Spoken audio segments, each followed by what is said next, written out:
ভগবদ্গীতার প্রথম অধ্যায় বিষাদযোগ শ্লোক ৩।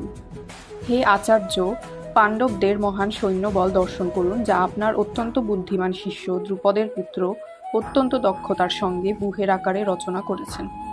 চতুর কূটনীতিবিদ দুর্যোধন মহৎ ব্রাহ্মণ সেনাপতি দ্রোণাচার্যকে তার ভুল ত্রুটিগুলি দেখিয়ে দিয়ে তাকে সতর্ক করে দিতে চেয়েছিলেন।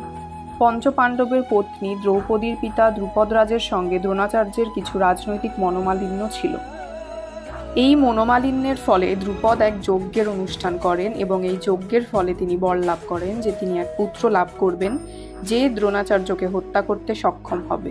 দ্রোণাচার্য এই বিষয়ে সম্পূর্ণভাবে অবগত ছিলেন, কিন্তু দ্রুপদ তার সেই পুত্র ধৃষ্টদ্যুম্নকে যখন অস্ত্র শিক্ষার জন্য তার কাছে প্রেরণ করেন, তখন উদার হৃদয় সত্যনিষ্ঠ ব্রাহ্মণ দ্রোণাচার্য তাকে সব রকমের অস্ত্র শিক্ষা এবং সমস্ত সামরিক কলাকৌশলের গুপ্ত তথ্য শিখিয়ে দিতে কোনো দ্বিধা করেননি।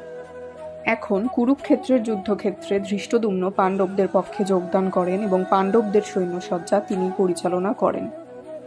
যেই শিক্ষা তিনি দ্রোণাচার্যের কাছ থেকেই পেয়েছিলেন।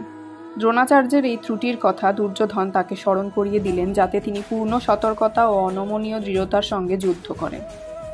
দুর্যোধন মহৎ ব্রাহ্মণ দ্রোণাচার্যকে এটিও মনে করিয়ে দিলেন যে পাণ্ডবদের, বিশেষ করে অর্জুনের বিরুদ্ধে যুদ্ধ করতে তিনি যেন কোনো রকম কোমলতা প্রদর্শন না করেন, কারণ তারাও সকলে তার প্রিয় শিষ্য, বিশেষত অর্জুন ছিলেন সবচেয়ে প্রিয় ও মেধাবী শিষ্য।